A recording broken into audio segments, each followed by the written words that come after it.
Here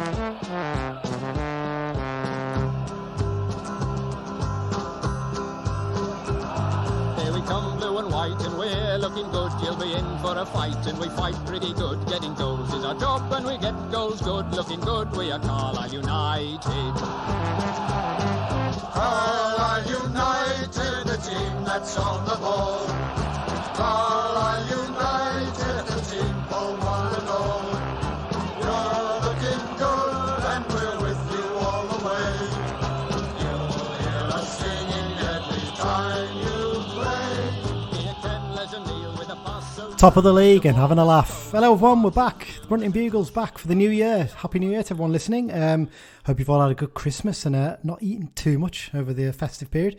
So we're back. The Brunton Bugle, your one-stop shop for Carlisle United in the podcast world. From Stan Bowles to Sean Brisley and Bob Spottiswoode to Mike Sutton, we've got it covered. This is episode 30 and today we're going to be taking a look back at the draw v Bolton and the win over Walsall that sent United to the top of the league. Previewing this weekend's game at Brunton Park against Leyton Orient. And some news updates and looking at what ex-United players have been getting up to. As usual, I'm joined by one of my regular co-hosts. Today, it's Mike Booth. Mike, how's it going, mate? Yeah, it's going good. I think we're going to try and shoehorn the fact that we're top of the league as many times as we possibly can into this episode. I think it's only fair. Oh, we've got to enjoy it. It's been, just over 4 years? So, Yeah. you've got to rinse it for as much as you can, really, don't you? We haven't really got much time for the general crack at the start today, but linking those players, I think you can guess it? Yeah, obviously all ex-Leyton Orient and Carlisle. No, one of them isn't. Oh. Have a guess which one isn't. Sean Brisley? Nope. Oh. It's Mike Sutton. I put there you Mike go. Sutton in there because obviously sadly he passed away recently, former United midfielder, son of Chris and John, of course, his son who also played for us. Had a long battle with dementia, didn't he, I think, as a result of heading a football, I reckon. And I know Chris has been leading quite a big campaign on this with against the PFA and the lack of action they've taken on it, in his view. So all the rest of them play. Stan Bowles, obviously, I mean, putting him alongside Sean Brisley is a bit of a stretch, really, isn't it, when you compare quality of footballers? Well, they both scored spectacular goals at Brunton Park, so, One of them scored one spectacular goal at Bolton Park. I think the other scored a few more, to say the least. Bob Spottiswoode is an interesting one. He actually played for Brunton Orient, which was Leyton Orient back in the day. Do you know which football team he managed? Haven't got a clue. Inter Milan. Oh, there you go. First ever professional manager of Inter Milan. We're going to do a special episode about him at some point because he's a very interesting character and his what happened to his career after Inter Milan as well and before that as a footballer is quite an interesting one. He played in the first ever Carlisle United football team. So There you go. There you go. Okay, let's get straight into the news then, Mike, because we have got a lot to cover today. Because it's been 2 weeks, I think, since we last recorded, or maybe even more than that. First up, good news. Beach and Skelton signed 1 year contract extensions. It's the first chance we've had to mention this, obviously. United fans got an extra special present on Christmas Day. His head coach, Chris Beach, and his assistant, Gavin Skelton, have agreed 1 year extensions to their deals, keeping them at the club until June 2022. It's fantastic news on Christmas Day, wasn't it, Mike? Yeah, it really was. Best Christmas present that I got this year, I think. Really? You don't get much then? I got a lot of socks. The older you get, the better socks are as a present. But no, it's great to see. And there's been sort of murmurs, haven't there, about the Fleetwood job with Beach at the minute. But sort of our next topic, obviously, Bennett, is that he was sort of saying to Bennett is that money isn't everything and been happy. Like I think he said that when Beach was earning the most money in his playing career was when he was least happy. And he'd rather sort of just be happy, and I think he's really started something here. He's got Bennett to stay. Bennett stayed because of him, so I think Beach is obviously going to stay as well. He's only just signed a contract. Yeah, we obviously haven't got any news on the rest of the coaching staff. I think Steve Collis is the keeper coach.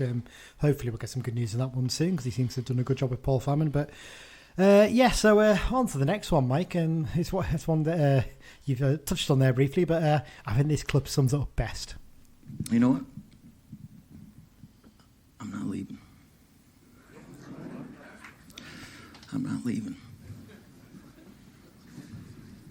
I'm not leaving!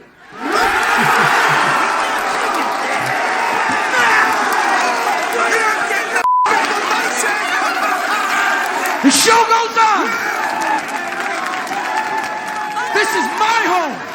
There you go. That sums it up because that's the clips he used, isn't it, on the GIFs when he confirmed it. So yeah, Reece Bennett stay until the end of the season. Fantastic news, this one. I mean, it'd be lovely to get him on an even longer deal, but I think we've got to be realistic here. If he does well with us, there's probably going to be championship clubs potentially sniffing at him. He's 29 now, 30.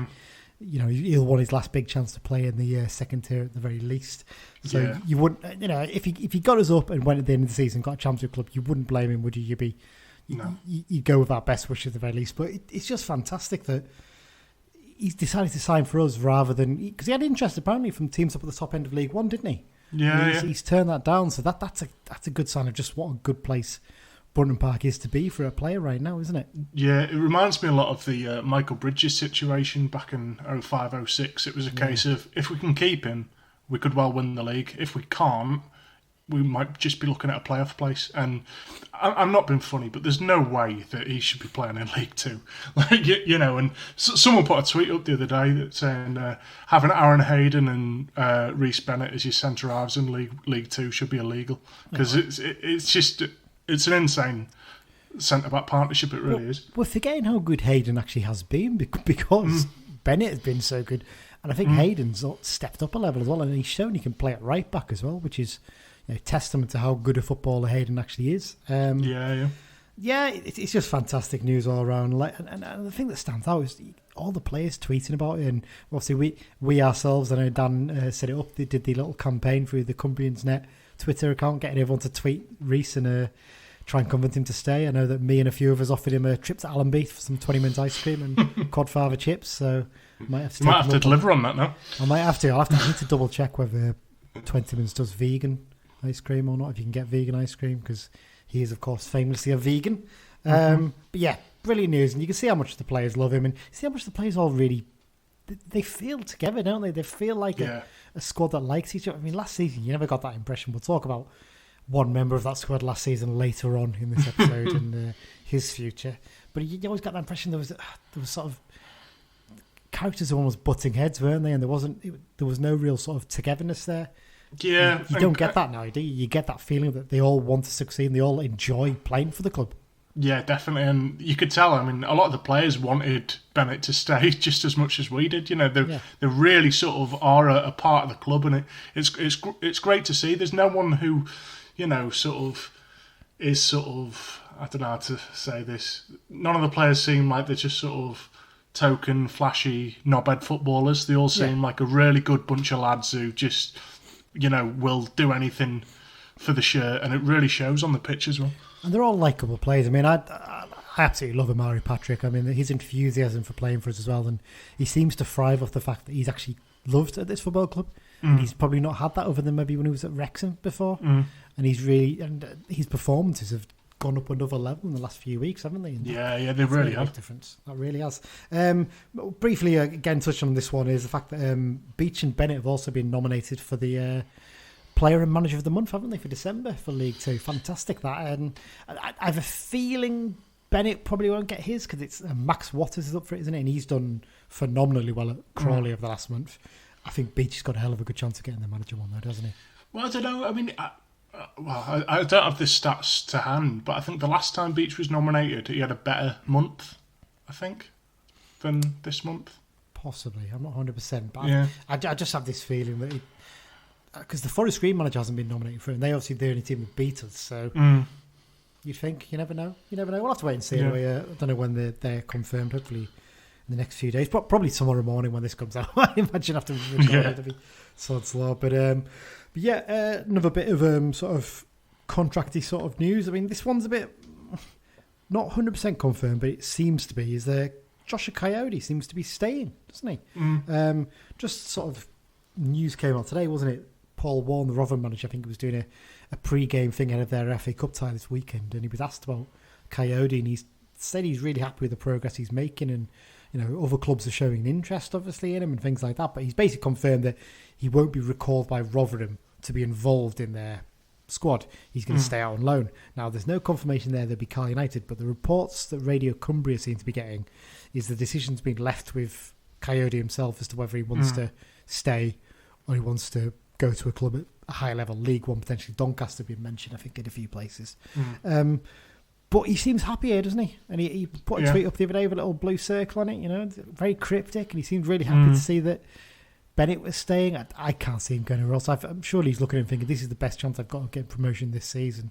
Yeah, exactly. Why go anywhere else? Exactly, and as I've said all along, when you hang up your boots, you want to show your grandkids your medals, don't you? You don't want to tell them about the time you finished mid-table with Gillingham, so... Yeah, so hopefully he's going to stay with us and earn himself a promotion, and hopefully his agent's behaviour on Twitter was just him being a little bit of a naughty boy, shall we say. Other loan news, obviously, I didn't put it in the running order, Mike, but of the other loanees, they've all gone back, haven't they? Dewhurst has gone back. That one was a bit more, I think they would have liked to keep him, but you can't really be leaving Norman out of the squad, can you? So it's one of those ones, I think, if Farman hadn't done so brilliantly well at the start of the season, Dewhurst might have got his chance and might have been in the team right now. But the way things have worked out, just the way it is, isn't it? And I think there's a feeling like if, let's say next season, Farman left or Norman left or something, could always go back and potentially bring Dewhurst back to the club possibly, but just one of those ones, isn't it? The other two, Conor Malley, I don't think there's any particular worry about him going back. It just never worked out, that one. Obiero, an interesting one, isn't it? Because there seems to be a bit of consternation there in terms of how it's happened. I think it sounds like Beach would have preferred to maybe kept him a little bit longer, but Huddersfield have called him back because he hasn't been getting game time. But what were they expecting? He's not going to get in the team ahead of the front three currently. He's not better than Toure. He's not going to get ahead of him. He wasn't going to get ahead of Riley. We'll touch on him in a minute. It's one of those weird ones. It might spoil the relationship loan-wise there for a bit. Yeah. Although they are Beach's former club, so maybe he'll have a good link there. I don't know. But at the same time, these players have gone back, and obviously, the next point, Gavin Riley, obviously, he's gone. So that's probably freed up quite a bit of the wage budget, which enabled us to keep Bennett, perhaps. Yeah, I wonder that. I imagine the loanees that have gone back were not on massive wages, probably, in terms of thing. But it is money saved at the end of the day, and if they're not getting used, and we've seen young players come through who can fill that role without needing them, then yeah, definitely. What's the point? Move on to the next one. Gavin Riley. So obviously, sadly, Gavin's left the club. He's returned north of the border. Had his contract terminated by mutual consent in the late afternoon. I think it was basically done so he could basically make his move, wasn't it? He signed for Livingston in the SPL on an 18-month deal. It's a good deal for him, to be fair, isn't it? You can't argue with that. And I feel a bit sad for him, really. It's one it suits both parties, isn't it? Really, it just didn't quite work out for him. I think when you look at the tweets and the posts on Facebook about him, there's not a bad word said about him. There's not one saying, we've got rid of a donkey here. I think most people just accepted he just didn't quite fit in the system, and it never quite fell for him, did it, in some of those league games? Yeah, I mean, he had a couple of decent chances, didn't he, in the games that he played that he just couldn't quite put away. But John Mellish had that in his first sort of few games until he got scoring, and sometimes... Riley was never going to get that run in the team, was he? No, exactly, yeah. So, it's a shame, but sort of there's no sort of hard feeling in his departure, really, is there? Yeah, like I say, he's just a bit unlucky. He just needed to find himself a club where he's going to play maybe a little bit more often. And he's done well north of the border before. I think this is a chance for him to play in the top flight up there as well. And I'm sure he'll be happy up there. And all the best to him. I think he had a couple of decent games though as well. I think that game against was it Port Vale? I think the away game he filled in for Coyote when he was on international duty. He had a fantastic game. That one he worked his socks off, and he didn't really have that many clear cut chances in that game. He had one. So it's just one of those ones, isn't it? All the best to Gav. In terms of replacing him, Beach has confirmed, doesn't he, that he'd like to have another look at Chedwin Scott, the trialist who played in the reserve game before Christmas. One problem here is we're probably going to be difficult to arrange bounce games, isn't it? The ones that are official ones. How are they going to do that? I don't know. So whether they just get him in for a little bit more training and decide, I'm not sure. I've heard rumours of other trialists potentially coming in. How are they going to fit them in as well? I don't know, but we'll just have to wait and see. Next up, the Harrogate game, obviously abandoned. We'll sort of briefly touch on that now, Mike. How that game went ahead, I'm still baffled by. It was pretty clear beforehand where the problem area was. There was some heat lamps over it. It was in our half of the pitch we were defending.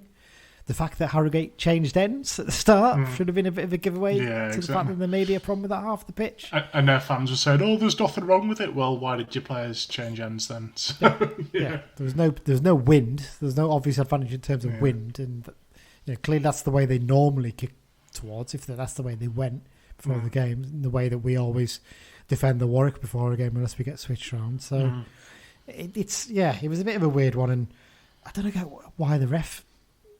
It was all going to get worse, and clearly it was touch and go. Sensible thing surely would have been say, look, just call off, because it's been rearranged really quickly, hasn't it? So the game's going to take place now on the next Tuesday, the 12th of January, to 7 p.m. kickoff this time. I think that's going to start becoming the in vogue thing again, isn't it, with the games behind closed doors, sadly. Yeah. Well, I mean, like I do some work up near Harrogate sometimes, and like that, it's just one of them places where there's just always going to be snow. It's always like a lot colder than somewhere else that could be like 10 miles away. So, like, I wouldn't be surprised if next Tuesday it's called off as well, and they're going to have one hell of a backlog in the running. I wonder if playing it at 7 o'clock is a bit of an advantage there, though. It gives it a little bit less chance of it going too cold.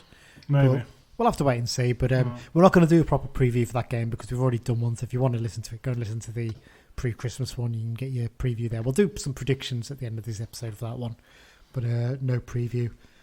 Just a bit of luck, really, isn't it, for us in the sense that it got abandoned because we looked a bit shaky at the start, really. But hey ho, just one of those ones. Yeah, I think that's it. The only other bits to cover really is the fact that sadly fans are not able to go to games again now, are they? Because of the change in the tiers. And I saw an announcement just before we recorded tonight that the EFL have confirmed there's going to be twice a week COVID tests for every club and every player, obviously now. And I can only see more games getting called off as a result. So key thing for us is to build that points per game up as quickly as possible. Yeah, well, at the same time as sort of, fans can't go to games, there's been quite a few games in recent years where the pitch has been all right, but the police have said, oh no, it's not safe around the ground for the fans. Yeah, so it's not maybe, a problem now, is it?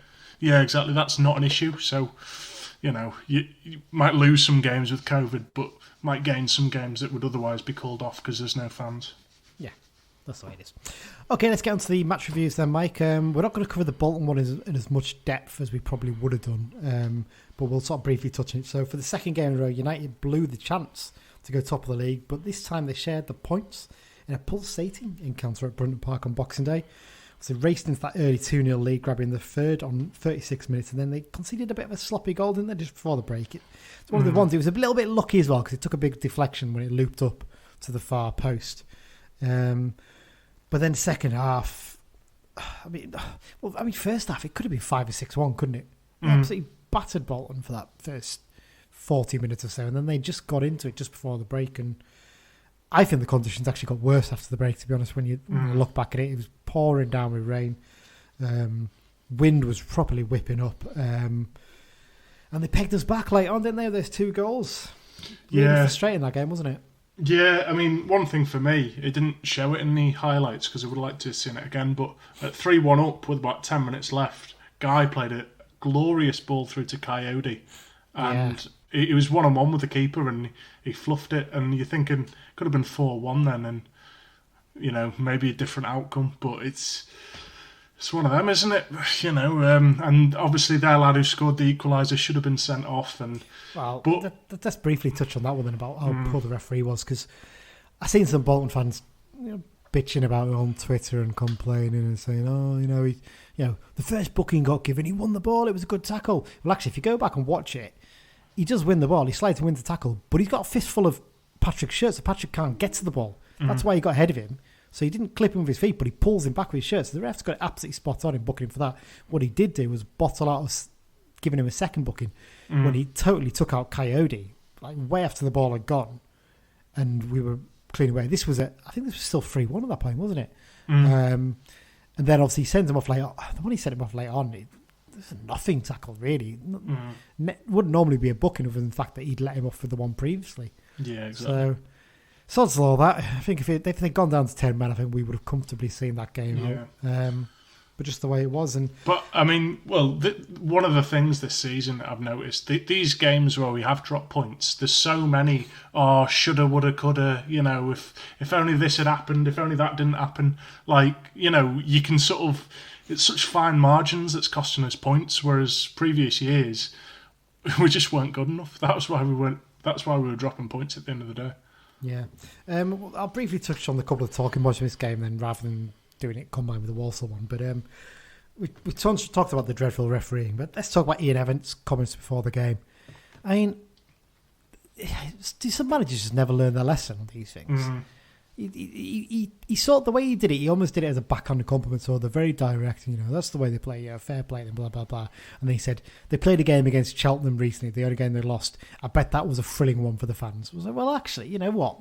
Most of our games have been pretty good this season, even against teams, that are similar in that they go direct. I'd hate to watch Bolton all season the way they were playing. They were awful. For a squad that's been put... I know their fans are trying to claim, we've not spent that much more money than you. I mean, come on, you've got Owen Doyle in there. He's not at least $4,000 a week, surely. Not far off that if he isn't. I mean, God, he was awful. I mean, to be fair, if he'd played for us, I reckon he probably would have scored a hat-trick because of the chances he'd created. They do not play to his strengths at all. And because it's a bit ago, we're obviously not going to go too much into depth in this game, but got to give a big shout out and a big round of applause to Ricardo Santos, who is, I think we can already give the award of the Jude Sterling Award for this season for the appalling defensive performance.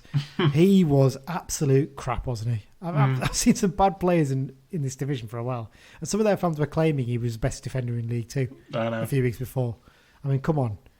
He wouldn't even be our third or fourth best defender, probably. No. Would he? At the end of the day. Actually, funny enough, we didn't mention in the news there, Max Hunt's gone out on loan, hasn't he, as well? I completely forgot about that. Yeah. But he's done pretty well in the last few games. They've won 3 of the last 4, haven't they? I think his debut was one to forget. They lost heavily against Torquay. But since then, like I said, they've won 3 of the 4 games and seems to be settling in well. And it just shows the strength and depth we've got in that position, doesn't it, really? Yeah, it really does. Okay, I think that's boxed off the Bolton game. There's not really much point in going over that any more than we already have. So let's move on to the first game of the new year. Walsall 0, Carlisle United 2. Obviously, with the Harrogate game abandoned, United missed out on the chance to go to the new year top of the pile. But with a string of our rivals seeing their games called off at the weekend, the trip to West Midlands to face Walsall presented the chance to go top of the pile for the first time since 26th of November 2016, when we beat Mansfield Town 5-2 at Brunton Park. Charlie White scored a hat-trick in that game. I think we both went to that game, I've got some weird memory of the fact that we were both at that one. I might be wrong there. I haven't got a clue. Yeah, well, there you go. Never really looked in trouble in this game, did we? Always looked very comfortable. No. Yeah. Once again, we had less than 40% possession. 38 is what we had. But we looked in control. When you watch the game, you wouldn't think we'd had such a low amount of possession, would you? No, exactly. It's strange, wasn't it? And Patrick, obviously, he's hitting a bit of a scoring streak, and Coyote's found the net for the first time in a while. A lot of positives to take from this game, wasn't there? Yeah, definitely. I mean, obviously, the old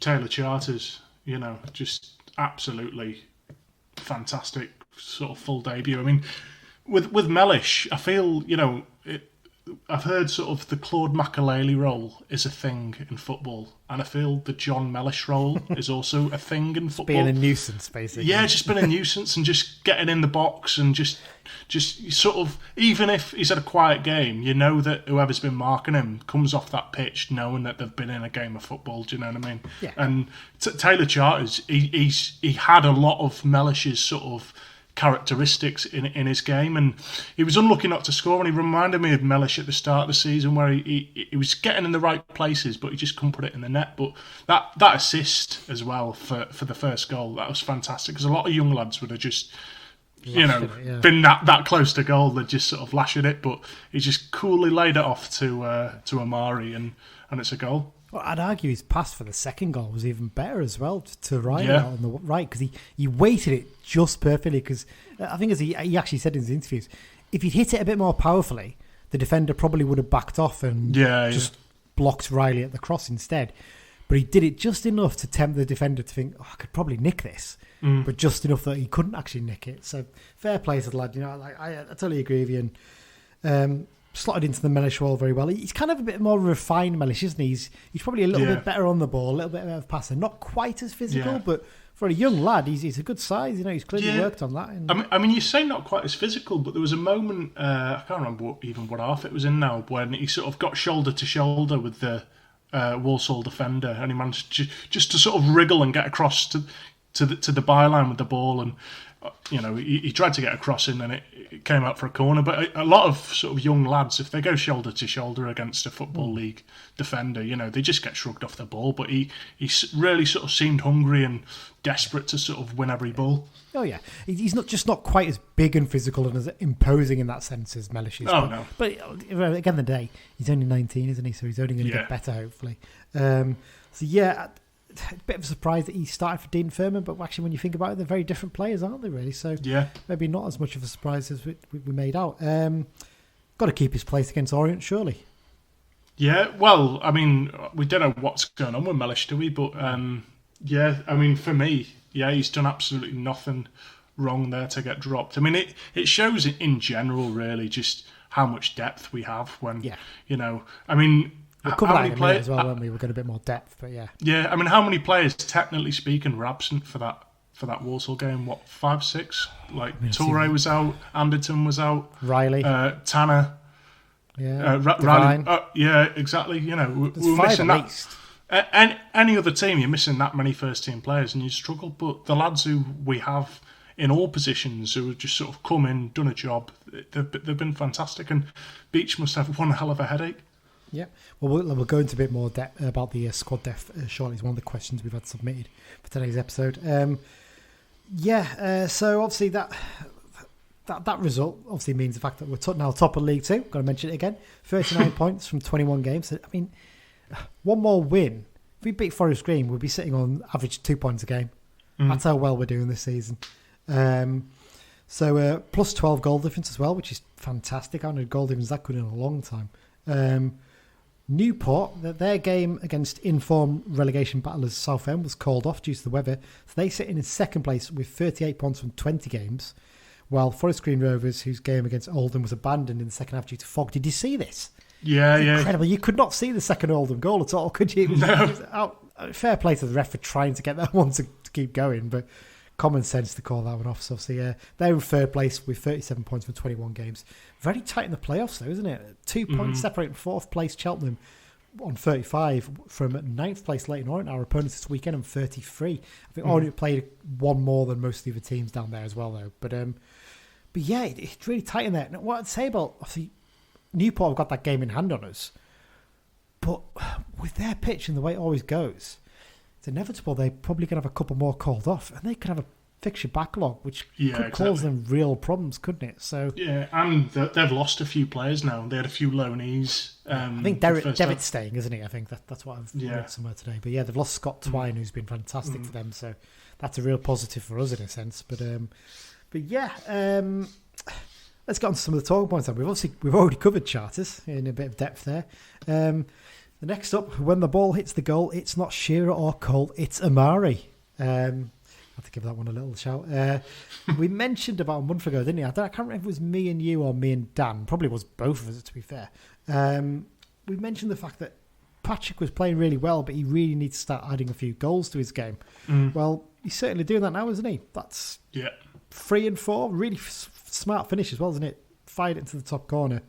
He's starting to become a real talisman in this team, isn't he? And a sort of player that, obviously, the weekend we didn't have BBC Radio commentary because of the COVID guidelines to BBC commentators. They had to commentate from the studio off the iFollow feed, so iFollow didn't pick it up. From the BBC West Midlands guys who were covering it, they all picked him out and said how well he played for us, and also Charters as well. So clearly opposition has started to notice just how good he is. Yeah, I think as well, I'll admit I was saying a few months ago that I could only really see him as an impact sub, and he's completely changed me around. Like, I think bear in mind he was coming back from injury as well, wasn't he? And as he's got fitter, he's just got better and better. And again with his sort of pace and strength, like, you come off a pitch having marked him all game, like, you really, you would not fancy marking him, would you? Not in the slightest. Because the thing is, he's not too bad on his left foot, and he can go to the byline and put it in with his left, and he cuts back in and hits it with his right. He just must be a nightmare to defend against. Yeah. He's a lot more like that, unlike Coyote, who is more of a central striker doing a roll out wide, although he's very capable of doing it. He can interchange a lot more with Alessandro, whereas Patrick sticks to that wing quite a lot, doesn't he, and just cuts inside for the shots. So yeah, I think he's been fantastic. Next up, case for the defence. This is the last one of the ones I've picked out for us to talk about. There were a few concerns, weren't there, when Tanner got his injury and obviously Anderton had to self-isolate, that we'd start to see a few cracks appearing in the defence, but take away that balmy game against Bolton, the makeshift back four is doing pretty damn well at the moment, isn't it? To be fair, no complaints at all. I mean, Hayden's settling in really fine at right back, and it's one of those questions: does Anderton come straight back in at the weekend, or should we make him wait his chance? I mean, McDonald's done really well coming. I think McDonald's probably looked better than he did before he got injured. He's come back in as well, so it's one of those ones. What change do you make, or do you make Anderton wait and fight for his place? Well, I mean, for me, I'd like sort of just to have the Hayden-Bennett centre-back pairing, ideally. Not that McDonald's done anything wrong, but I just feel that centre-back pairing is just brilliant. But I mean, to do that, you'd have to put Anderton back at left-back and move Armour back to right-back, wouldn't you? And I think Armour looks a lot more comfortable at left-back, and I think he's been playing brilliantly there. Yeah, well, that's the thing. I mean, when everyone's fit, I honestly think that I might prefer Armour at left back to Anderton. Which might be a slightly controversial opinion, I don't know, but like he's quick and he's strong, and he can play the ball well with that left foot as well. I mean, the second goal against Walsall, it was him that sort of did a driven pass sort of over their defence into Alessandra that caused a lot of problems. He just like he gives us something else, and I think Anderton should have to fight for his place back in the team, but with him being captain and all that, he might just, get his spot straight back in the team. But, it might be Anderton left back and Armour right back, and then Hayden and Bennett centre back. Yeah. Be a bit harsh on MacDonald though, wouldn't it? Because like I said, I think he's done really well. I thought he had one of his best games at the weekend against Walsall. Other than when he completely took out Callum Guy with a tackle, which was a bit worrying, wasn't it? But yeah. Okay, well, I've covered the talking points I wanted to do. So these are some questions we asked, some sort of general discussion points that I asked for on the Be Just and Fear Not group. And it's got some cracking questions in here, actually. We'll start with a little bit of a quick fire one, really. Mellish or Charters, we're both fit. Who should be picked from the start? And that question's from Mark Whitfield. What do you think, Mike? Well, see, I'd say Mellish ultimately. But one thing that Mellish is... It's quite a running trend with him, isn't it? Is he'll pick up a silly booking and then he's less influential over the game. So maybe start Mellish, and if he receives that silly booking, just put Charters in. I mean, Charters got a booking. I was going to say Charters got a booking early on, didn't he? but he was still, a big part of the game after receiving the booking, whereas Mellish sort of tails off after a booking. So I'd start Mellish, and I mean, some managers, they have sort of. The same substitutions, don't they? Whatever the score is, bang on 60 minutes, they'll swap so-and-so for so-and-so. And I think, maybe do that. But at the same time, Mellish could run all day. It's not a case of him getting knackered. But, Yeah, it's an interesting one. He's had a nice little break as well, and obviously recovering from injury, we presume. I mean, there's a lot of rumours about transfers. I think it's absolute nonsense. I think that's just someone... putting two and two together based on what guaranteed to leave tomorrow night. Yeah, exactly. Putting two and two together based on what happened with Branthwaite last winter, it's not the same situation in the slightest. I'd agree with you. I think I'd probably start Mellish at the moment. It's an interesting point about the managers having regular subs. I think actually what this does now we can see that Charters is capable of playing at league level.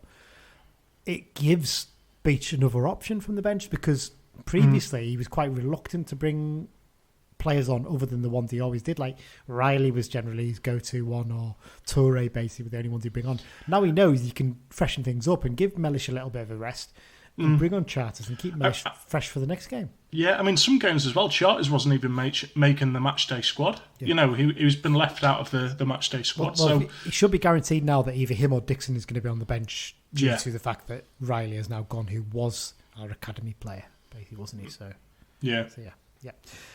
Next up is a question from Grant Carey. He's one of the moderators on the Be Just and Fear Not group. He said, is this the strongest squad in terms of decent squad depth we've had for years? even in 2016-17, we had a strong 11, but had to pad out the squad with substandard players like Tomlinson, Ward, Hooper, and Bailey. Oh God, some of those names make me shudder just thinking of them. I think that was Joachim that season as well, wasn't it? Because that was who we spent the 10 grand. God, can you imagine what Chris Beach would spend that 10 grand on now compared to what Curle's spending? Yeah. It's one real weakness. Curle could put together a strong 11, but beyond a couple of subs, it was so weak, that squad at times, wasn't it? It was frightening when you look at some of the players we had. And the fact that he had zero interest in the youth side of the team as well. I think it's the strongest squad.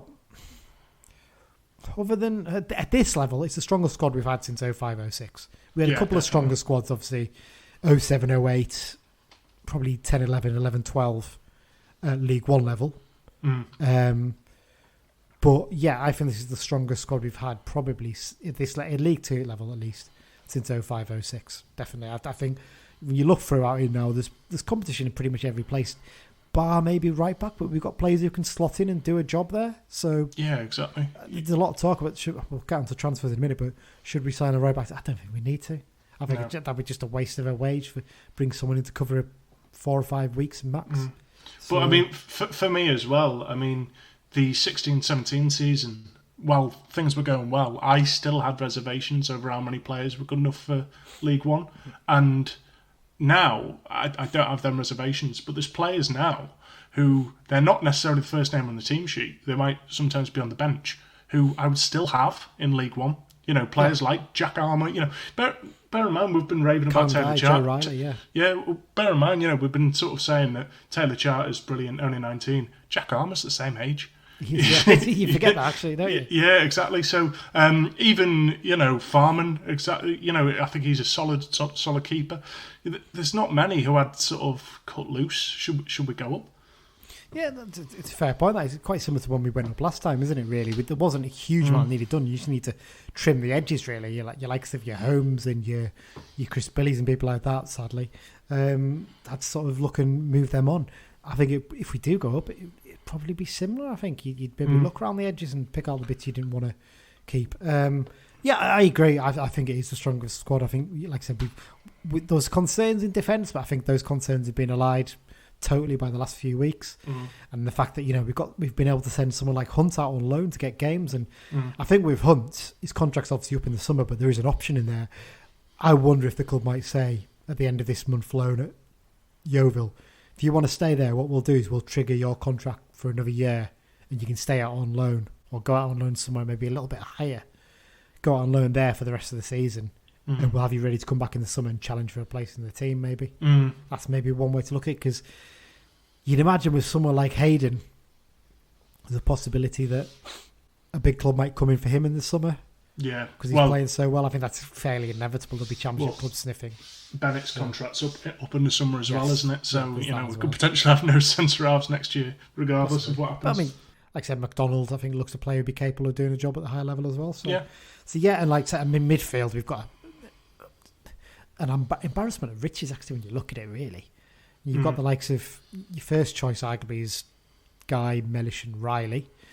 But then below that, you've got Devine, who's shown he can come in and do a job for Riley. You've shown Charters can come in and do a job for Mellish. You've shown that Furman can do a job for Guy. I mean, Josh Dixon's one, I think, that he's going to take a few years to develop, maybe, because of the kind of player he is. But they clearly rate him. I'd imagine even if he doesn't get a huge amount of game time second half of the season, they probably want to keep him because he's a player maybe do better at a League One level, possibly. Sounds ridiculous, I know, but I just think he will.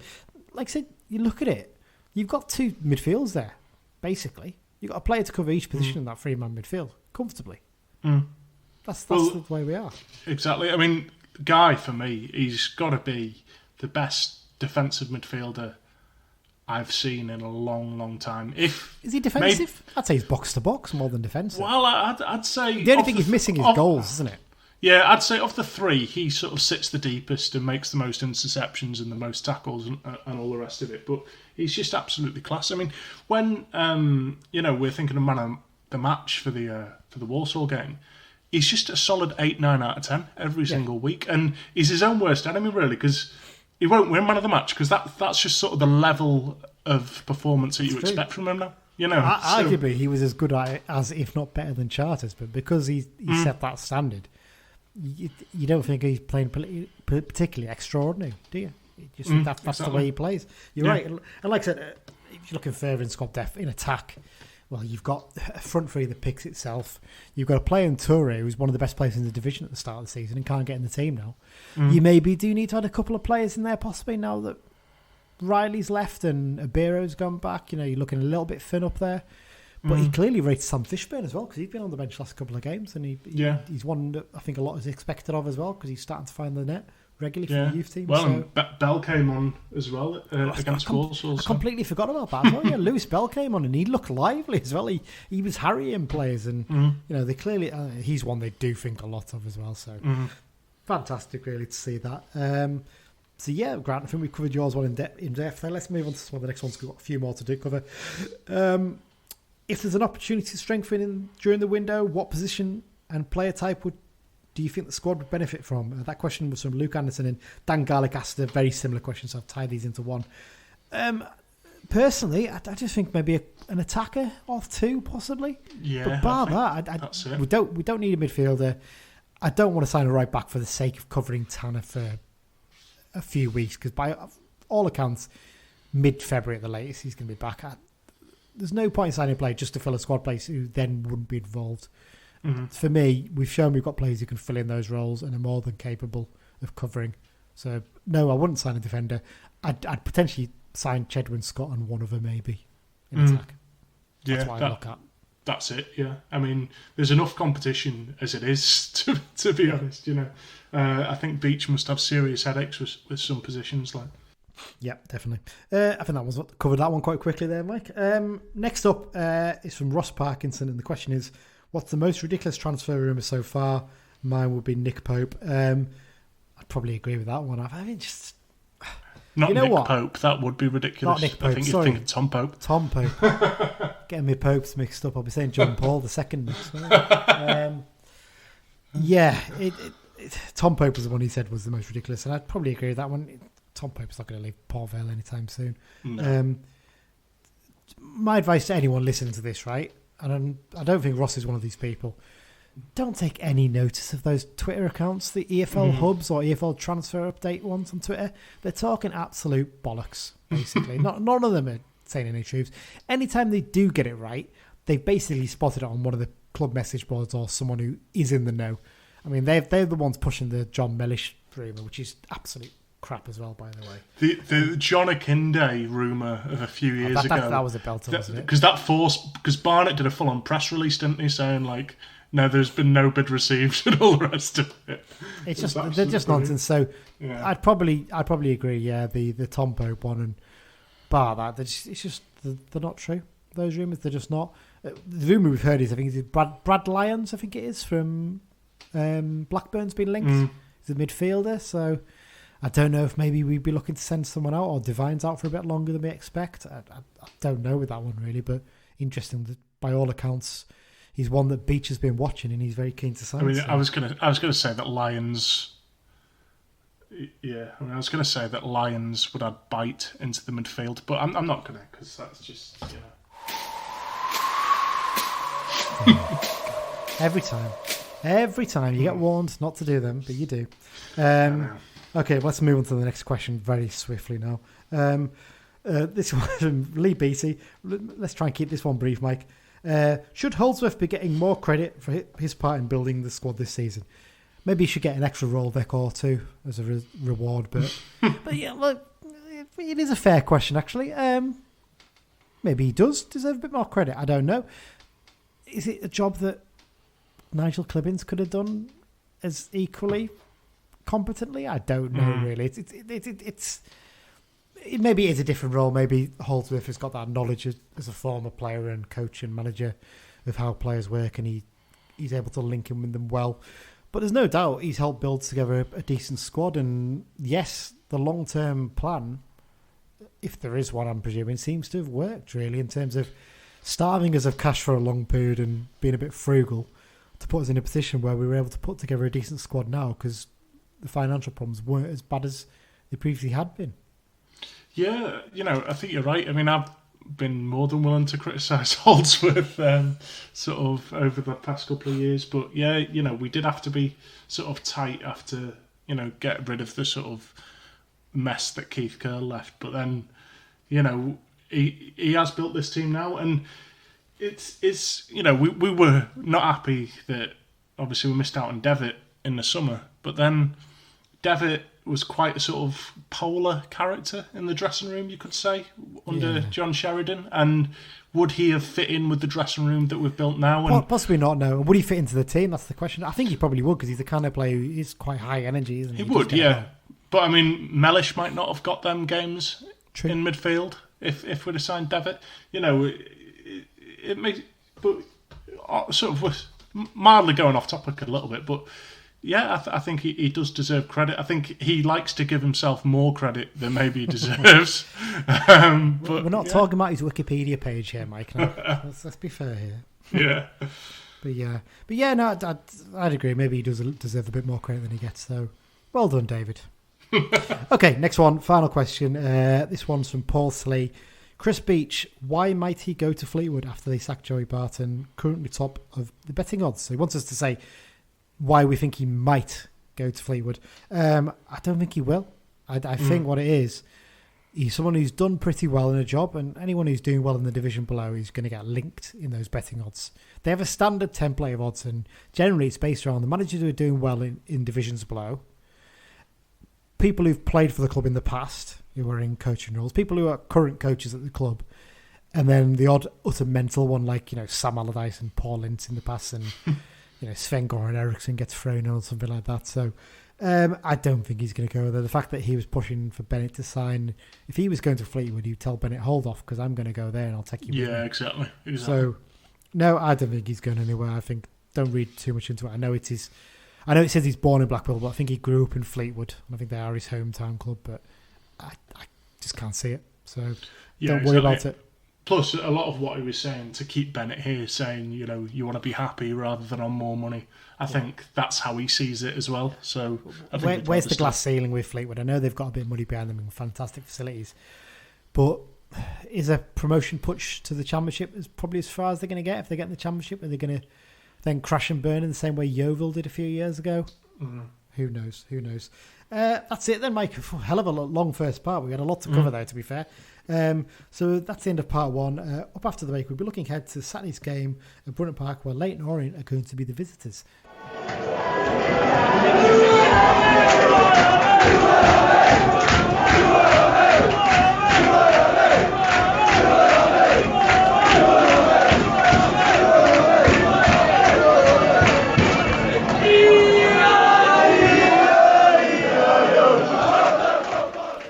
That chant seems very appropriate right now, doesn't it, to use at the half-time break, isn't it? Fantastic to hear that.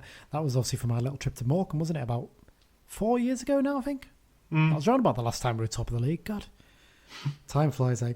Welcome back, everyone. So we're into part two now. We're going to look ahead to the first home fixture of 2021 as United take on the O's. Now, what we're going to play first is I had a little chat this afternoon with Dale from the Lowdown Leyton Orient podcast, just to talk about their season, how they've got on over the last few years, because it's been quite a bumpy ride, I think, for Leyton Orient, it's fair to say, getting back into the league and other events that have happened off the pitch, some sad events, obviously.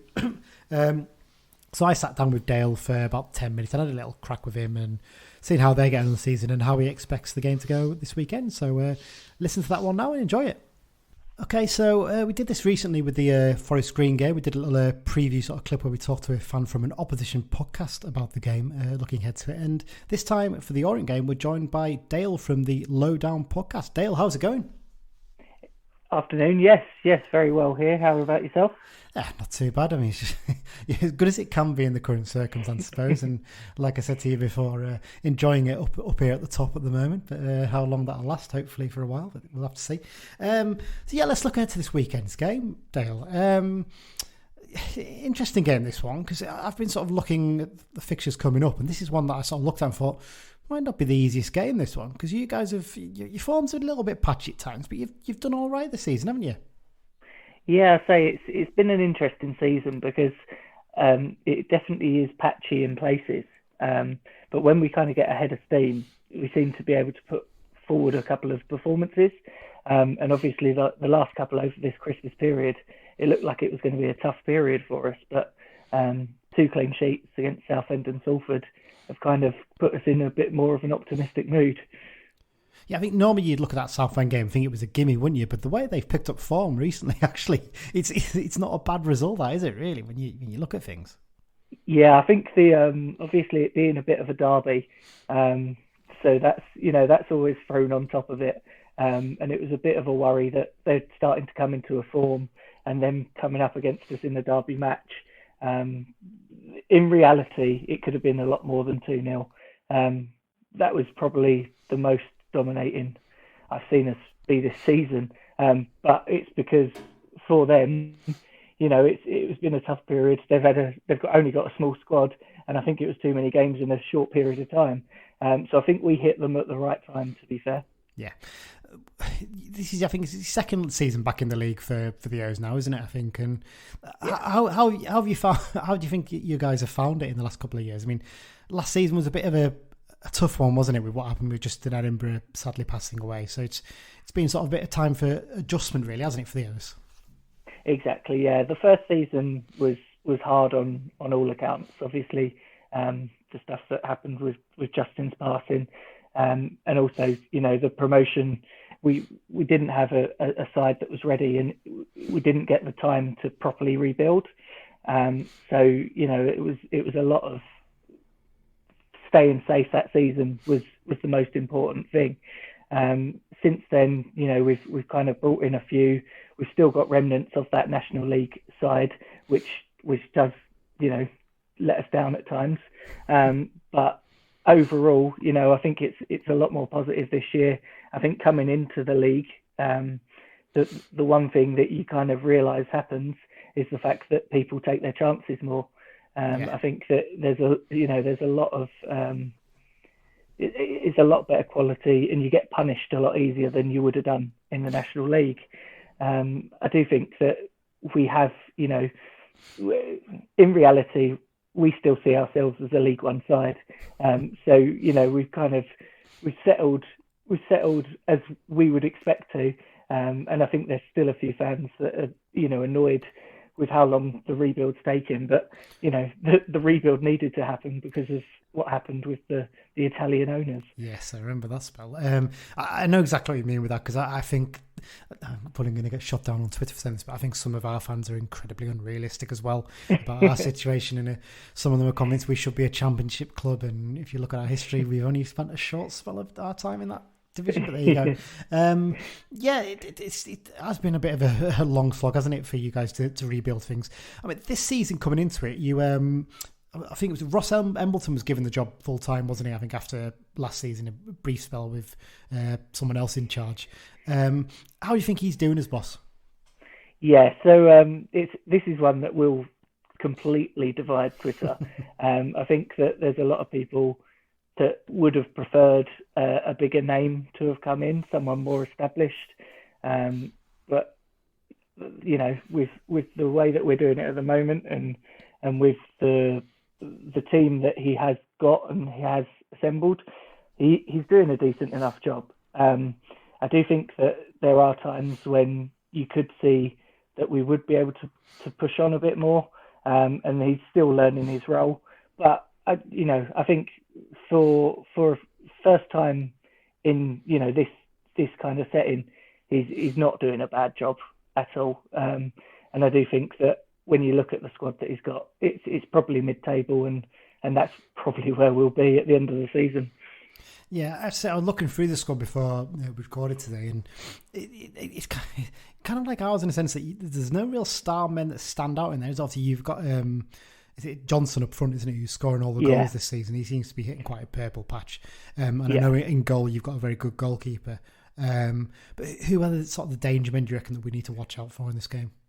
Yeah, so I think the number one that's come through this season and is really showing what he can do is Connor Wilkinson, who's playing out wide on the right. And he's kind of linking up with Johnson very well. I think before the start of the season, we kind of looked at it ourselves and kind of said, there's potentially a lot of goals in this side. But the problem is a lot of these people are potentials. Yeah. So Leanne Goal, if he hit the ground running, would score goals, but it doesn't seem as if he's hit. Louis Dennis is another one that potentially on paper should score a lot of goals, but it's just not kind of working. So I think that Danny Johnson is the obvious one, and Danny Johnson has been absolutely amazing. I think there was a stat a couple of weeks ago that if you took away his goals, we'd only have 15 points or something like that. Obviously, there'd be other people to score them, but he's to already be on 17 is impressive, and that's the one thing that I'm worried about in January. I think the January window could just stay shut. That'd be perfect. I think we're similar, aren't we? I think we'll be quite happy if we kept our squad together for now. Obviously, speaking about ourselves, about Carlisle, what's your thoughts on us this season? What you've seen of us, obviously, probably only from highlight clips and stuff like that. But are you a bit surprised at how well we're doing? Because I think we are as well. Yeah, I say it was interesting there because obviously you kind of look at the stats when Beach first came in, and you were down at the bottom of the 21st, weren't you, in the league? And then obviously the season got cut short and everything like that. But then this season it just looks as if you've definitely turned a leaf, and he seems to be doing a great job there. And as I say, I think it's never a nice one to go up to Carlisle. At least it's not a Tuesday night for once. But I think it's going to be a tough game, and I can't see us getting much more than a point if that up there. Yeah. Have you got any sort of memories of coming up to Carlisle for games? Have you been up before, or is one you've never done? It's one I've never done. As I say, it's unfortunately it is one that I would like to do. But I do think a couple of the seasons they have been Tuesday nights, and it's just that doesn't sound like something that doesn't sound that appealing. But no, it is somewhere that I definitely want to get. And I think talking about the pandemic, I definitely think that it's put a lot of things in perspective in regards to you miss football, don't you? I know you can actually watch more games than you've ever watched before because everything's streamed. So you're streaming home and away, you're streaming the cups, you're streaming everything. But it's not the same. The worst part of a football day is the 90 minutes of football, isn't it? The whole idea is it's the experience of going out and meeting new people and going to new places. It's definitely on the list. And Carlisle, well, probably not next year if you get promoted, but when we meet again, I'm sure I'll come up. Yeah, it's interesting to say that. It is all about the day, isn't it? And I was saying to you before, obviously we recorded a bit for your podcast. Leyton Orient is one of my favourite away days. It genuinely is. If you take away the Northwest ones, because the Northwest ones, we generally get quite big away followings. We get big away followings for the London games because we've got quite a strong London branch. Because a lot of people move away from Cumbria to London for work and that kind of thing. So it's always one. I think it's the Coach and Horses. Always go there for a drink before the games, and there's a few other pubs as well. And it feels like a good old fashioned football league away day, doesn't it? It doesn't. The ground's not a million miles away from the centre of the town and things like that. So it's gutting that. I mean, I live in that little bit of hope that fans might be allowed to the game because it's the second last game of the season, but with the way things have gone in the last week or so, I think the chances of that are sailing away quite quickly. And we have been incredibly lucky at Carlisle that we've been able to go to a few games this season. So I've been to 5 games, obviously, with the test event we had in September and the 4 games we've had live over the last few weeks. So it's kind of more gutting there when it's been taken away. That's you've enjoyed it. So we managed 2 games. So we managed a Papa John's trophy and then a league game. And then it was taken away from us again. So it's the hope that kills you, isn't it? Pandemic or no pandemic, you would never catch me going to a Papa John game anytime soon. On this podcast, we're very staunchly against that competition, which is sad because, as you probably know, Carlisle have got an incredible record in the competition. In its past, guys, we had been to the final 6 times, won it twice. So it's one of those ones, isn't it? I'll finish up now because I'll let you get on with your day, Dale. I'm sure you're busy. Predictions for the game, then. Obviously, I think you sort of hinted at it there, haven't you? But you're not really expecting much from this game, are you? No. I think there's 2 types of Orient fans, optimists and myself. Yeah, no, I think I'd definitely take a point. I do think that we've got a solid foundation over the last couple of games. We've brought in we've got a young lad on loan from West Ham, Akinola, and since he's come into the back four, it does seem to have shored up a bit more. And since then, he's kept the two clean sheets in the last 2 games. So I'd like to think that we wouldn't concede that many if we concede at all. So if we can sneak a 1-0, that'd be perfect. But I think I'm going to stick my neck out and just say 1-1. Dale, thank you for joining me. Really appreciate it. And hopefully we'll get to catch up in person at some point, maybe, when fans are allowed back at games. Yeah, perfect. Look forward to it, Lee. Thanks very much for your time. Cheers. Okay, there you go. That's our little chat with Dale. Thanks, Dale, for joining us on the podcast today. I actually joined Dale and I can't remember the name of the other guy. That's really bad, isn't it? Dale and the other guy from the Lowdown podcast as well. Before that, we had a little chat, so that'll be featured on their pod. We'll retweet a link to it so you can see what we discussed in that one. So United taking on Orient this weekend. It's on Saturday. It's at a 1 p.m. kickoff. This got switched. I think you're not very happy about this, are you, Mike? Because I think you've arranged something at the same time, haven't you? Yeah, and then it literally got announced about an hour after I had a butted appointment to see the physio, but, it's one of them things. You'll have to set up your mobile and just do it while you're getting a rub down or something.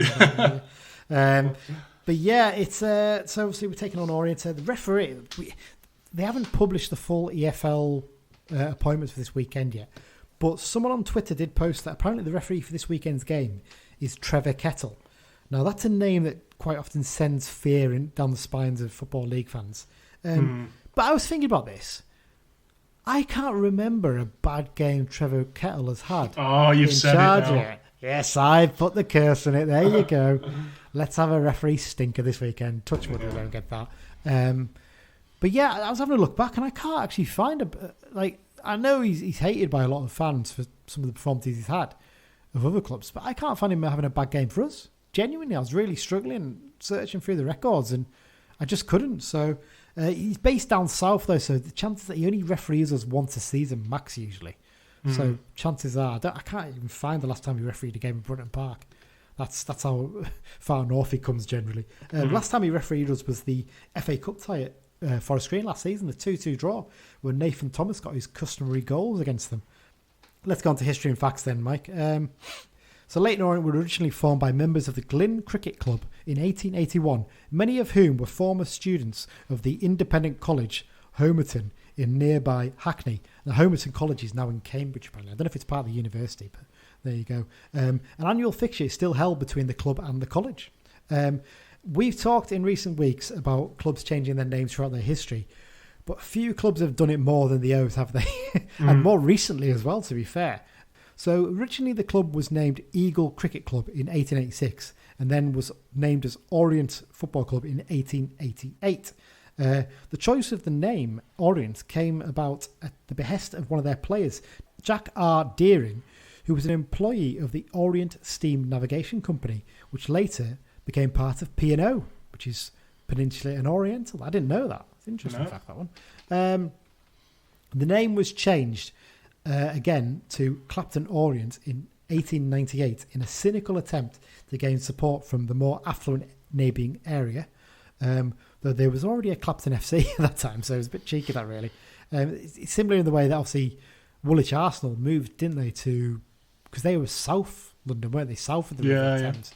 And they moved into an area near where Tottenham were to try and get more affluent fans into the club.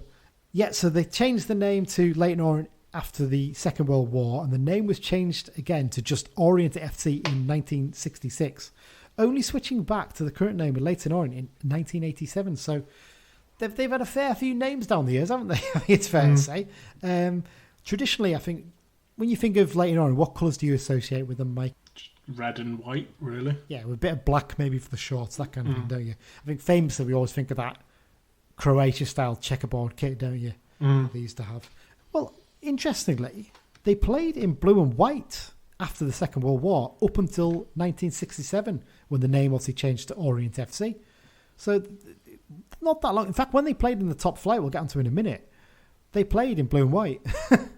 So the interesting one that. They started out in the Southern Leagues, but quickly joined the Football League Second Division in 1905.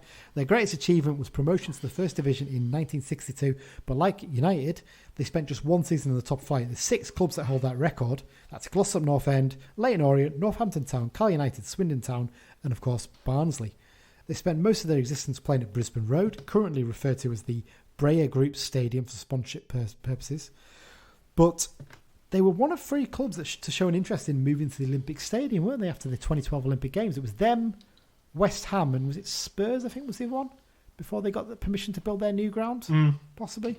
Now, despite being the nearest club to the ground, their bid was seen as unrealistic, and it went to West Ham instead.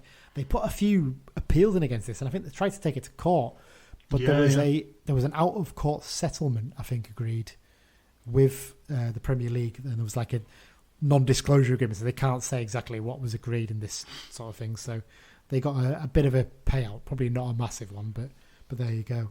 They spent a large chunk of the last 20 years at League One level, actually. But in 2017, under their Italian ownership, the club turned into a bit of a shambles, didn't it, on and off the pitch, and they ended up being relegated to the National League in 2017 after 112 years as a Football League club. And one of their managers at that point was a guy called Fabio Liverana. He's just been sacked today as the Parma manager. And mad that, isn't he? He was managing them in League Two, but yeah, he's quite a well-known manager in Italy. But I remember when they got relegated. I think didn't they have like Andrea De Sena, who used to play for Liverpool, on like 20 grand a week or something insane like that. And the club was sold, I think, after they got relegated to. I think he's a guy called something Travis. I can't remember his first name is, but he's actually the president or the chairman of the Dunkin' Group, as in Dunkin' Donuts. Oh. So there you go. Yep, so they spent just 2 seasons in the National League before they were promoted back into the Football League under the stewardship of Justin Edinburgh. But sadly, he didn't get the chance to lead them into the first campaign back in the FL because he died of a heart attack that summer, didn't he? He was out, I think, in Spain, wasn't he, covering the Liverpool-Spurs Champions League final, because he obviously is a former Spurs player, a bit of Spurs legend. I think for like TV, he was doing stuff out there, and I think he was either when he was out there or when he got back that it happened, sadly. Celebrity fans, couple of decent ones actually. Comedian and former host of Win, Lose or Draw and In Bed with Me Dinner. You're probably a bit too young to remember In Bed with Me Dinner, Mike. But it was a classic late night ITV program when they used to just put, they basically used to, back in the day, before you had like, you know, those casino programs they put on all night or just repeats of films and stuff, they used to put some absolutely mental TV programs on late at night. I can't remember if this was ITV or Channel 4, it was one of the two. In Bed with Me Dinner was just, it was brilliant TV, really, really good, but it was one of those things that was never going to last forever. It was only going to be on for a couple of years and like that, and then it was gone, but it was brilliant TV. It was Bob Mills is the guy I was talking about, by the way, there. He's quite well known, probably the best known Orient fan out there, really, goes every game. He's regular on Fighting Talk on 5 Live as well. Very funny guy. And the other two is the Lloyd Webber brothers. I'm not a big fan of them, so yeah, let's move on. I'm sure Andrew's not that often down Brisbane Road anyway. Head-to-head record, pretty tight. We're just ahead. 22 games won, 14 games drawn, and 20 games lost. We haven't lost in our last 5 leagues fixtures against the O's, but prior to that, we lost 4 in a row, including a 5-1 defeat on the opening day of the 2013-14 season. Remember that game? Yeah. Lee Miller was sent off for apparently throwing a player onto the concrete bit on the edge of the pitch. I don't think it was intentional when you look back at it, but that sort of ruined that game for us, and we just never really recovered after that. Yeah, so last time we met, obviously due to the season ending early, we didn't get to play the home fixture against Orient last season. So our last game against them came back in October 2019, where the two sides played out a 1-1 draw. The O's goal coming from the spot with Jack Idell scoring a second-half equaliser. Did you go to this one, Mike? I can't remember. Yeah, I was there. We got stranded on the train on the way back. Yes, hours we on did. God, I completely forgot about that. I remember that we had Johnny messaging us, didn't we? Taking absolute delight in the fact that we were stuck on a... It wasn't actually too cold, was it? The heating was on, wasn't it? I think we were stuck at Tamworth because of flooding near Crewe, I think it was. And yeah. We had a couple of... I think they were the Austrian Liverpool fans, weren't they? Yeah. We sat on the train because I had my tablet with me. I had 4G signal, so we sat watching Match of the Day. That's how late the train was. We were still at Tamworth on the way back to Liverpool. And I used my advanced German to say to them, "Oh, the trains are better in Germany then, yeah?" And they said, we're from Austria. You were just like, that's the end of that conversation then. Cheers, guys. So there you go, because they were going to the Liverpool game the next day, weren't they? But there you go. So yeah, that was a cracking day out, that wasn't it? I've said this before and I'll say it again. Leyton Orient is probably one of my favourite away days in the league. Yeah, it's just good. You can basically get yourself down into central London. Head out towards the east, head up to the Coaching Horses, have a pint there beforehand, and the people with them flats in the corner of their ground must be buzzing with these behind closed doors matches. They're to watch them. Exactly. Well, yeah, it's just great luck for them, isn't it? Yeah, I think we kind of expected, didn't we, that they had a fairly quiet summer later on. We sort of thought mid-tables probably they've got a solid enough squad. They weren't going to be in danger. Arguably, they've probably slightly overperformed so far this season, would you say? Yeah, well, Danny Johnson has just been absolutely banging him in it, hasn't he? He's just, I don't know who saw that coming, because reading up his CV, I mean, he started at Real Murcia's B team in Spain, and then he went to Harrogate, played twice, didn't score, and then he went to Billingham Synthonia, Guysborough Town, and then he got a big move because he scored 51 in 48 for Guysborough Town, so that's very good. But then he got his big move to Cardiff, didn't even play. Had loan spells at Tranmere and Stevenage, played 4 games for each of them, didn't score. Then he's been to Gateshead, Motherwell and Dundee, and signed for Leyton Orient, and he's just been absolutely banging them in this season. I think he's averaged a goal every game and a half, exactly, every 130 odd minutes. So he's, I think he's sort of the real key for their success this season. Yeah, he's done fantastically. Like I said, totally unexpected how well he's done. But really taking his chance in the O's team. So they currently find themselves in 9th place in the division on 33 points with a record of played 22. They've won 10, drawn 3, lost 9. They've scored 32 goals. They conceded 26 and they've got a +6 goal difference. No team has lost as many games as the O's in the top half, but only United and Newport have won more games. So they don't draw many. But they've won a fair few as well, which is what's pushed them right up into contention for a playoff place, isn't it? It's quite remarkable how well they've done in terms of that. Their current form's not too bad. They're sort of mid-table in the form table of the last 6 games, so they've won 3 and lost 3. Last time out, they picked up a 1-0 win over big spending Salford City, following on from a 2-0 Derby win over a much improved Southend United. Prior to that, they'd lost 3 games in a row by a 2-1 scoreline. Let's get onto their manager, Ross Embleton. I mean, there can't have been many managers in the EFL who have had the emotional rollercoaster that Embleton has had over the last few years, really, can there, Mike, in terms of what's happened to him and his career as a coach and manager, really. So obviously, he's been part of the O's coaching staff for quite a while. I think he had spells at Spurs as well, possibly, and Swindon, I think, jobs working there. Became part of the O's setup a while back, and then he had a brief spell as a caretaker in 2017, but then he was part of the coaching staff with Justin Edinburgh that got the team back into the league. Obviously, he expected to be assisting Edinburgh in the league until his friend's sad passing. He was put in temporary charge, and despite a solid enough start, he was replaced by Carl Fletcher's manager. I think Carl Fletcher, one of his first games in charge, possibly was against us. I seem to remember. I think he was in charge by then. Fletcher's reign was very short-lived, as in 29 days without a win.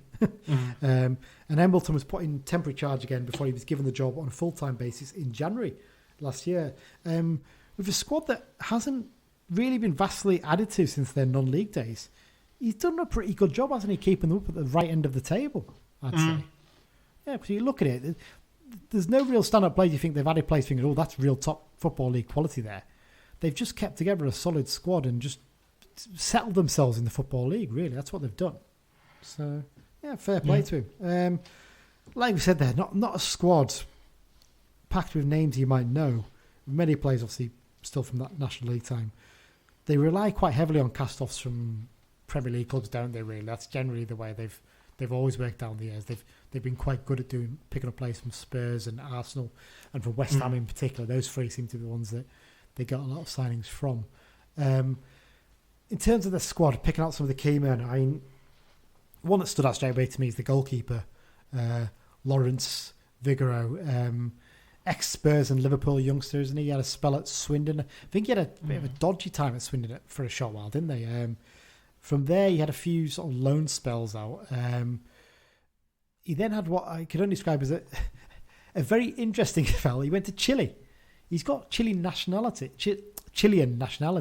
So I'm not sure if that's a family thing, maybe from his mum or his dad or his grandparents. But he had a short spell with, I think it's Everton in Chile. So quite an interesting one, that. You can argue he's played for both Liverpool and Everton, funny enough, but not the same one. But yeah, obviously he spent a season in Chile, returned to Orient to London, England, in the summer, signed for Orient, and by all accounts he's been one of their star players this season, so fair play to him. In terms of defence, the guys from the Lowdown podcast did mention Tunji Akinola, who's on loan from West Ham, as being a key signing for them in recent weeks. He's done really well. Midfield, Josh Wright, he's a player who knows the Football League well. He had a long time at Millwall, didn't he, I think? But up front, obviously, the one standout, you mentioned Denny Johnson there, but I think it's Connor Wilkinson. Apparently he's done really well for them in recent weeks, and you've got to mention 78-year-old Jobby McAnuff and the job he's done for them, really, isn't he? He's 39. Yeah, exactly. He's 39, really, but there was a brilliant clip they put on Twitter the week later on. If you want to go and dig it out, go and have a look for it, where I think a ball's played over the top towards sort of the corner flag, and it's one of those pitch side cameras low down right by the corner flag, and he's got a running start on like a 23-year-old defender, and he just burns past him to get to the ball, and you think, you're 39, man. Relax. But he's their captain, and like I said, he's been a key player for them recently. He's got a brilliant free kick for them, I think against Southend possibly it was, but he's big player for them. No ex-United players in their squad, and I don't think there's any XOs in Carlisle's squad, is there? I've had a quick look through, but I've probably missed someone. Someone's going to point it out to me, but quick look for our squad doesn't suggest there are any ex-Orient players in there. No, but I was looking as well, and Leyton Orient have 3 players who were in the top 25 assisters in the division, whereas we actually only have 1. We spread it around though, don't we? Really, I suppose in that sense. So, and quite often we get ones where it's a long throw in and one of the opposition players is flicked it on, so they don't count those as assists, do they? I know you do in your calculations, you do, but there you go. Let's go on team news then, Mike, quickly. We're recording this early, so this might be out of date. Beach may update before the weekend in terms of who's available. So, John Mellish possibly still a doubt with the knock he picked up after the Bolton game. We're expecting Nick Anderton should return after his self-isolation, shouldn't he? Gimme Toure should be back as well. He had a little trip back to France. I have to say, we haven't touched on this yet, but I think this is excellent management by Beach in terms of dealing with a player, because he explained it, didn't he, I think, after the Walsall game with Toure, that in normal circumstances, Toure, obviously, he's got a flat in the city. I think, obviously, we've mentioned before, he's many Asda trips where Dan's seen him out and about doing his shop. He's alone, isn't he? I don't think he's got a partner over or anything like that. You can't mix with other people, really, because obviously they've got their own bubbles away from football, the other players. So he's been feeling quite lonely, I think, by all accounts. So I think Beach is sort of sympathy is the wrong, compassionate, wasn't it, really? It's compassionate lead he was given, basically saying, go back to France, see your family for Christmas, and just, enjoy it and build your happiness up almost, really, isn't it? I suppose the best way to put it, isn't it? And hopefully it's made a big difference for him, because, you don't want to see a player unhappy, and he seems to be really positive about being at the club. He doesn't seem to want away or anything like that. There's no suggestion at all of that. I saw he was liking a couple of posts about Bennett signing and things like that, so he's clearly happy here. He just maybe needed something to give him that little bit of a confidence boost and a lift. And fair play to Beach for doing that, because some managers wouldn't do that, would they? They'd tell him, you've got to deal with it. But the current circumstance, you've got to be a bit sympathetic to people, haven't you? In terms of stuff like that. Yeah, exactly. It's not like we missed him over the past couple of games. No, isn't it? He's going to have a bit of a job getting back in the team, potentially. Especially as Brennan Dickinson finally made his debut against Walsall. That's another positive we could take from that game. Beach has sort of explained the fact that we were supposed to play a bounce game against Blackburn, but that obviously had to get cancelled with the current restrictions back in place in terms of moving between tier areas. So he's basically said that Dickinson's going to have to build up his fitness in the first team games, just the way it is. And he was a bit unlucky. He got a free kick given against him where he looked like he cleanly won the ball fine. He was about to hit the trigger, wasn't he, and have a shot. So just rotten luck, that, isn't it? But great to have him as another option up front. Ethan Walker's started full contact training, I think, with Preston now. It continues recovery down there at the moment. I think they're sort of keeping him for a little bit just to see whether they potentially use him in a couple of games. So it'll be interesting to see what happens there. It might be one of those ones where they wait until the end of the window, and then if they feel like he's not going to get into their team or do enough there, they'll probably send him back out on loan. I think them signing Ched Evans as well might make a little bit of a difference in terms of pushing him a bit further down the pecking order again. And also you mentioned there, Danny Devine's continuing his recovery after a knee op. Let's do some predictions then, Mike. We'll start with the Leyton Orient game. What's your thoughts? I'm going to go 3-0 Carlisle. Oh, you're going all out on this one. And I'm going to go, Taylor Charters will get his first goal for the club. Bennett will score, and I'll go for Patrick as well. You know what? I'm going to go 3-1. I think we'll concede one, but I agree with you. I think we'll get a 3. I agree with you. I think Charters will get his first goal. I think Dickinson will come on as a sub and get a goal later on. And I agree with you. Patrick's going to keep his scoring streak up and get another one as well. So there you go. And the Harrogate game, what do you reckon for that? So soon after the Orient game, I reckon we'll only win it 2-0. And I'll go for Hayden, and I'll go for Joe Riley as well. Why not? Oh, there you go. I'm gonna agree with you on that one. I think we'll win it 2-0. I think that game that was called off and conceding so early in it will be a bit of a wake up call in terms of what we do for this game. And I think in terms of goals, I think Bennett will get his scoring boots back on, and why not Toure? Toure's going to come on as a sub, and he's going to get his first goal in that game. Give him another confidence lift. That's what we want to see. Spread the goals about. There you go. I've gone for 5 different scorers over the 2 games. Probably be both 0-0 now I've said that. So, but it's a good opportunity this weekend, isn't it, really? Because I think both Newport and Forest Green aren't playing due to FA Cup games. I don't know if they're both playing or their game opponents are playing in the FA Cup, but really good chance to just build a little bit of a gap up, isn't it? That's the key thing. Hopefully. Put the pressure on them and say, right, you have your games in hand, but we've got our points in ours, so what are you going to do about it? That's what we've got to do. Okay, X-Files, that's the final section, Mike, coming up. We're not going to cover the goal score because there's about 3 or 4 games and games have been called off, and genuinely it would just take forever to run through a few of them. I think there was a few interesting ones. Dan might want to pick them up next week, possibly. I think Macaulay Gillespie scored in Australia for Brisbane Raw. I think it's their first game of the season. I think you're man of the match in that. So that's fantastic to see. Well done, Macaulay. Let's just look at some sort of transfer-y sort of stuff because the transfer window's open now. We'll leave the main one to last because we'll probably discuss that a bit more in depth. But a couple here. Obviously, Joe Garner's completed his move to Apoel Nicosia. Do you think he might be regretting that now, Mike? Because the man who took him there, Mick McCarthy, he's been sacked just a couple of months after taking the job. Well, he's in Cyprus, isn't he? When a lot of us would like a holiday. So, will he be that bothered? I think he's probably on silly money there as well, to be honest. And after, did he get? Yeah, I think there was a mutual termination of his contract. Wigan let him go. Basically, take the deal on. I think. Yeah, so he'll have got a bit of money from that. So, he's in the sort of his twilight years now, isn't he? He was just a young teenager for us, but. It might just sort of build up his coffers for his retirement now. You say twilight? I think he's only at 32, maybe 33.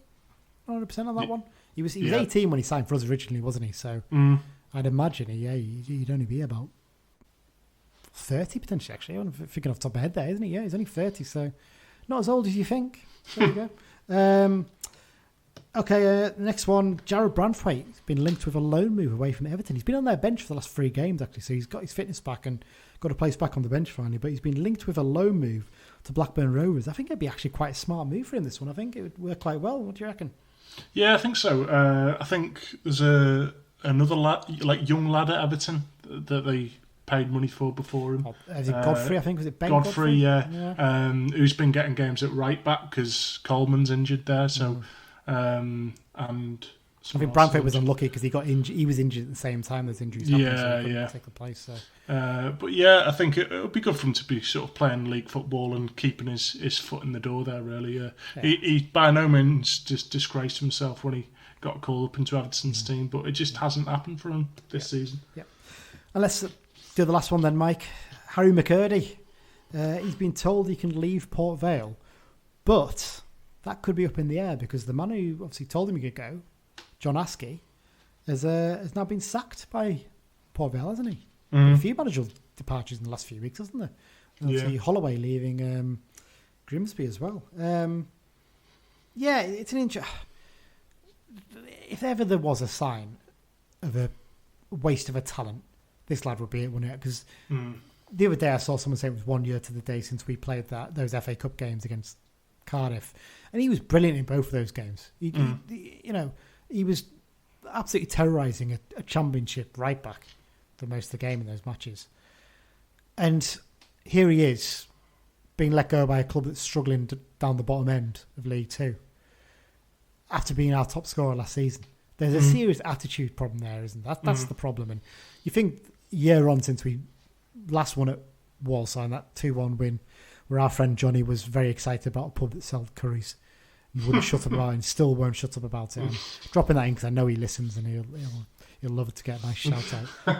But yeah, McCurdy, I just don't get it. Would he rather just be a professional Chelsea fan? Yeah. Is that all he'd rather be? Because that's all he's heading towards. Stafford Rangers before you know it. Yeah, I think he'll be at Bromley in next season with his mate Byron Webster, and then he'll be at Stafford Rangers. That's right. Billericay Town. He'll do a year there, and then he'll just die. He's a player who should be maybe not die, but that's a bit harsh. He'll basically he's going to end up playing at lower non-league levels rate. He should be pushing himself towards moving the Championship, really, with the ability he's got. And he has got ability, there's no doubt about that. He's just got a real attitude problem, and sometimes you need to wake up and realise it's fantastic that we don't have any bad eggs like that in the squad this season, really, isn't it, in comparison? Yeah, exactly. Well, having said that, I think if Stephen Presley rocks up somewhere north of the border, he might bring him there, because Presley sort of loved him a little bit, didn't he? But I don't know. He seemed to get the best out of him, didn't he, Presley? I think that's the way you'd look at it. But yeah. Yeah. Okay, Michael, that's all the X-Files done, and I think that's it covered for this episode. Thanks very much for joining me. A hell of a long one, this one, isn't it? It's much longer than normal. In terms of specials, me and Dan are going to get around to doing the shirts one soon. We were going to do it today, but it's been a bit of a manic one, so I've not really had the chance. But that will be coming soon, 100% promise you that one. Yeah, if you've got anything you'd like us to discuss, and you've obviously seen today, we've answered a lot of questions from the Be Just and Fear Not Facebook group. We always put posts up there before we record asking for your questions. But if you want to send us them in via @Brunton Bugle on Twitter, or by email to bruntonbugle@gmail.com, more than happy to bring them up if we got the time. If you haven't already, I'm sure you have, most people have now. Remember, you can subscribe to the podcast via all good podcast apps, including Acast, Spotify, Apple Podcasts, and Google Podcasts. Please do also give us a review. We really, really do appreciate it, especially if you give us a 5-star review. Don't give us a 1 or 2. If you think we're not quite good enough, give us a 4, but give us a 5 if you can, because it really does help, because more people then see it and get it out to more people, and we can get more people listening, which is exactly what we want. World Cup map of listeners. I don't know why I call it World Cup map of listeners. The World Map of Listeners. We've got some new ones, Mike. Oh, go on. For the first time, we have listeners in France and Spain. Incredible that. It's staying until now to get listeners in France and Spain. Well, we've got a listener in France when Toure has been back in France. Is that a coincidence? I don't know. Possibly. I mean, we had Gibraltar the other day, and I've just checked the Spain listener is not far from Gibraltar, so maybe they've nipped over the border for the day and listened to it there. Thank you if you have, because that's just given us another country, and we really do appreciate that. But other than that, yeah, it's all the usual places. Luxembourg's still on there, the Netherlands, Turkey, bit of Germany. You know, they're all, everyone listening across the world. Thank you so much for listening. I really do hope everyone out there had a good Christmas and New Year. I'm sure you all did, because Carlisle United are top of the league, and that's the most important thing, isn't it, Mike? Exactly. In terms of the next episodes, I think we're looking at potentially doing one middle of next week. What we're going to do, we're going to review the 2 games that have just gone, and we'll also do a mid-season review, because at that point we'll have played 23 games. Touch wood, they haven't been called off, but that's the point we'll be at. And we'll discuss how the season's gone for us, and also the rest of the league as well, and have a look how it might pan out for the rest of the campaign. Mike, thanks for joining me. Hope you have a good weekend. Hope you can catch as much of the game as possible on Saturday. Thanks everyone for listening, and up the Blues.